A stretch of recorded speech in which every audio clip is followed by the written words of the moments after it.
સ્વાગત કરું છું સર્વને. જય જિનેન્દ્ર. હોસ્ટેલના વિદ્યાર્થીઓ જે અહીંયા આવેલ છે ત્યારે આવકારું છું. બેઝિકલી આ ફંક્શનમાં આવ્યા પહેલા હું યુવા મેળો જે આજે હતો એમાં જ 10-15 મિનિટ માટે બોલવા માટે ગયેલો. હરેક જગ્યાએ હવે જૈન હોસ્ટેલની વાત થવી જોઈએ એ આપણી જવાબદારી છે. હું મારું વક્તવ્યની શરૂઆત કરું એ પહેલા અહીંયા પધારેલા હરેક વાલીને હું વંદન કરવા માંગુ છું.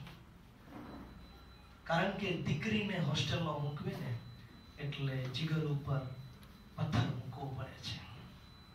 મને યાદ છે કે જ્યારે મને મારી મમ્મીએ હોસ્ટેલમાં મૂક્યો હતો ને તો પહેલા 6 મહિના સુધી જ્યારે જમવા બેસે ને ત્યારે રોતી હતી. અને ત્યારે મારા પપ્પા મને એને કહેતા હતા કે તું કહીશ તો એને પાછો લઈ આવીશ. કે ના ના હું રોઈ લઈશ પણ એને પાછો નહીં લાવતા. અને જ્યારે એ વસ્તુ બની હતી ને ત્યારે હું આજે અહીંયા ઉભો છું. જેવી રીતે કહેવામાં આવ્યું ને કે અમને ઘરથી દૂર એક ઘર મળેલું, આજે એ જ વસ્તુ આપણને મળી રહ્યું છે. અને અમે લોકો જે આજે કંઈ છીએ તે અમને એક સારા ટ્રસ્ટીઓ મળ્યા હતા, વડીલો મળ્યા હતા અને એમણે સાચા સંસ્કાર આપેલા. એને કારણે અહીંયા ઊભા છે. કારણ કે મને યાદ છે કે આજથી 10 વર્ષ પહેલા કોઈ ગર્લ્સ હોસ્ટેલ બનાવવાની હિંમત નહોતું કરતો, પણ એની હિંમત પણ આપણા જૂના વિદ્યાર્થીઓ હોસ્ટેલના જે હતા એને કરી. એ બતાવે છે કે અમારા ઉપર કંઈક ઋણ હતું અને ઋણ માટે અમે આ બધા અહીંયા ઊભા છીએ. અમને યાદ નથી કોણ પ્રમુખ છે, કોણ કારોબારીમાં છે, કોણ કઈ પોઝિશન પર છે. અમને એક જ વસ્તુ ખબર છે કે આવતા 3-4 મહિના હવે અમે શું નહીં જ્યાં સુધી આ હોસ્ટેલના બિલ્ડિંગની એક નીંવ ન લાગી છે.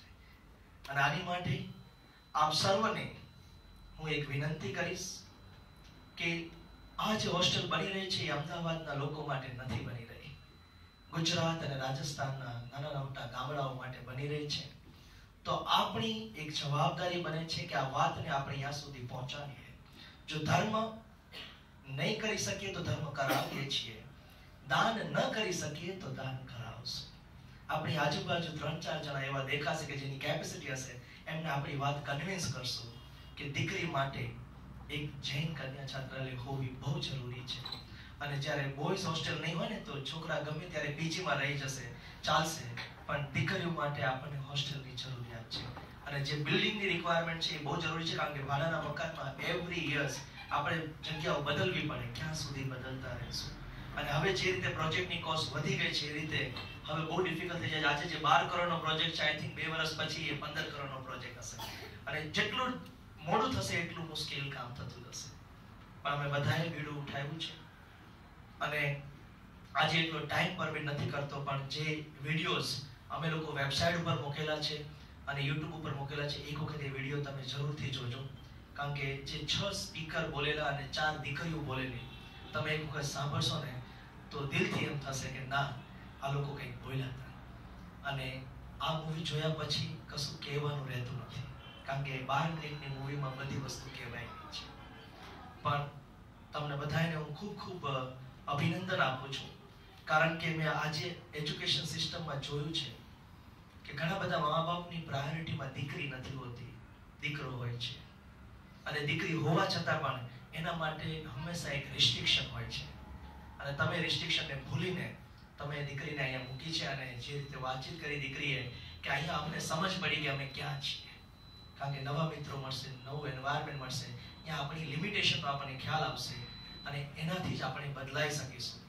અને હું બધી જ વિદ્યાર્થીઓને એ જ રિક્વેસ્ટ કરીશ કે તમારા મા બાપે તમારી ઉપર વિશ્વાસ મૂક્યો છે અને વિશ્વાસને આપણે એક આગળ વધારવાનો છે. કારણ કે એમણે જે કામ કરવાનું હતું એ તો કરી લીધું છે. હવે તમારો ટાઈમ છે. તમારે એમને કંઈક કરીને બતાવવાનું છે. અને તમારા મા બાપથી તમે તો બહુ સમય સુધી ઓળખાણા, હવે તમારે કારણે તમારા મા બાપ ઓળખાય એવું કંઈક સમાજમાં કરીને જવાનું છે.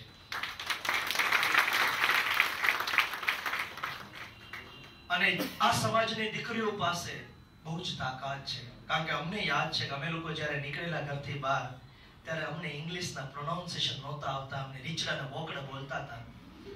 આજે અમે 14 કલાક ઇંગ્લિશમાં લેક્ચર લઈ શકીએ છીએ. આ જે તાકાત મળી છે એ આપણામાં હતી જ, પણ આપણને પ્રોપર ટાઈમે પ્રોપર લોકો મળ્યા અને એને આપણને બતાવ્યું કે તમારામાં આ તાકાત છે.